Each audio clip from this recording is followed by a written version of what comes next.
Now at 4, break out those umbrellas. It's raining again in Southern California. Another storm is moving through our region. Good afternoon. This is the KTLA 5 News at 4. I'm Samantha Cortese. And I'm John Fenolio. This is the third storm to hit SoCal in just a week. And once again, it's bringing the threat of mudslides and flooding. We have live team coverage on this new round of rain. Lindsay Pena is in Burbank, and we begin with Kai Goldberg in our forecast. Kai, I was just looking down at Lindsay. Rain's fallen. It certainly is, and it is falling all across Southern California at this hour. John, Sam, good afternoon. Hello, everybody. Thank you so much for being with us here in the 4 o'clock hour. Of course, you know this shot, the airport.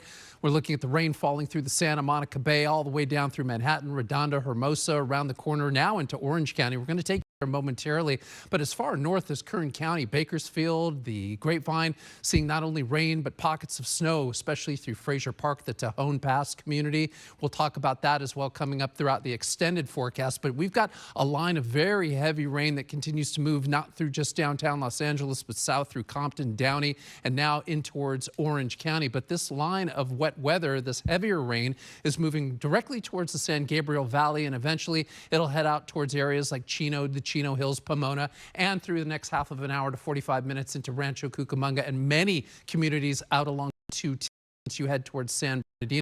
The OC, here we go, looking at Anaheim, beginning to pick up right now signs of some heavier rainfall, which is headed towards Santa Ana as well. You can see the Back Bay here in Newport starting to pick up some more heavy rainfall. Foothill Ranch, also down towards Laguna Niguel, Rancho Santa Margarita, Majestica, Trabuco Canyons. Those are areas that have a chance to pick up some flooding as well as we make our way through the next 24 hours. And so does much of the LA Basin, which is under a flood watch until we get to tomorrow morning at about 7 a.m. The other story, of course, the colder air now moving into Southern California is the snow up the Angeles Crest Highway into Wrightwood. Pockets of light snowfall through Big Bear, Running Springs, Lake Arrowhead as well. So we're going to begin to talk a little bit more about the winter weather advisories and the winter storm warnings that could bring up to 14 inches of snow by the time we head towards Saturday morning. We'll get you through this storm system, the weekend forecast, Thanksgiving as well, when I come back in a few minutes. Over to you. All right, Kai, thank you. And as you might imagine, residents throughout the region are hoping to avoid treacherous weather during all of this rain. KTLA's Lindsay Pena is live in Burbank, where she talked to people as they prepared for yet another round of wet weather. Hi, Lindsay. Yeah, hi, John and Sam. Definitely not the day to forget my umbrella, but I've got my hat, I've got my jacket, and I remembered my rain boots. So we've been hanging out in the valley mostly today, and in particular, Burbank is where we talk to a lot of people. Steady rainfall right now. We're at the corner of Victory and Burbank Boulevard. Traffic is flowing pretty well. No major issues to report, but just down the road at the 5 and 134, I already see backups. And if you look at the traffic incident page right now, there are all kinds of issues. So if you don't have to be on the roads, please don't. But plenty of people are prepared for this next storm. The skies were cloudy and gray earlier, a warning for customers at this Lowe's in Burbank of another incoming storm. We're here today to get some of the silicone covering, the Henry's tarping thing. And then I also work in construction. I do concrete work, so obviously the rain affects everything in construction. The weather affecting all sorts of construction-related work. We found Rick Chavez taping down plastic over his truck filled with equipment. By the time I get to where I gotta go, I'd rather have something covered instead of nothing. And since this is the second round of rain we've seen in the last week, some say they did their prepping days ago. I made sure all of my roof drains were clear, and I bought plastic tarps to drape over some of the places where I know are problem areas on the property, and also like little corners of the house that I was worried might have a leak, which I wasn't in the mood for. People were also bracing for more wet weather in the burn scar areas in Altadena, coming to get free sandbags provided by the county. The sandbags are a great thing. It would be a whole different story if it weren't for this huge amount of rain. This amount of rain in November is pretty uncommon. So, you know, sandbagging is going to help. You can get them out there, and there's plenty here. There's plenty here. I encourage everybody that needs them to come get them. The county's providing them, and you just drive in and drive out, and there you go. There you go. Now, if you are interested in getting some sandbags, there are two locations, the one you just saw in Altadena and another in Malibu. For more information, you can go to the LA County Public Works website. For now, that is the latest from Burbank. Lindsay Pena, KTLA 5 News. John and Sam, back to you. All right, Lindsay, thank you. And stay with KTLA for continuing coverage on the latest SoCal storm system. You can monitor the weather conditions in your neighborhood at KTLA.com or scan the QR code on your screen. Check your forecast hour by hour to track the storm. That way you don't forget your umbrella like Lindsay, or you remember your boots like Lindsay. You can follow it all on our interactive radar. Some breaking news in Alhambra. A police officer is tragically killed during a high-speed pursuit in the San Gabriel Valley. That crash happened earlier this morning near Valley Boulevard and Inglewood Drive, of course, in Alhambra. A passenger in the car being pursued by police was also killed. Let's get right out to KTLA's Carlos Salcedo. He is live at the Alhambra Police Department with more details on this heartbreaking story. Hi, Carlos. As you can imagine, the Alhambra Police Department is in mourning after one of their own was tragically killed in the line of duty earlier this morning. Take a look. We are in the lobby of the police department here, where many people have been stopping by, dropping off flowers to pay their respects. As you mentioned, Officer Sanders was just 28 years old.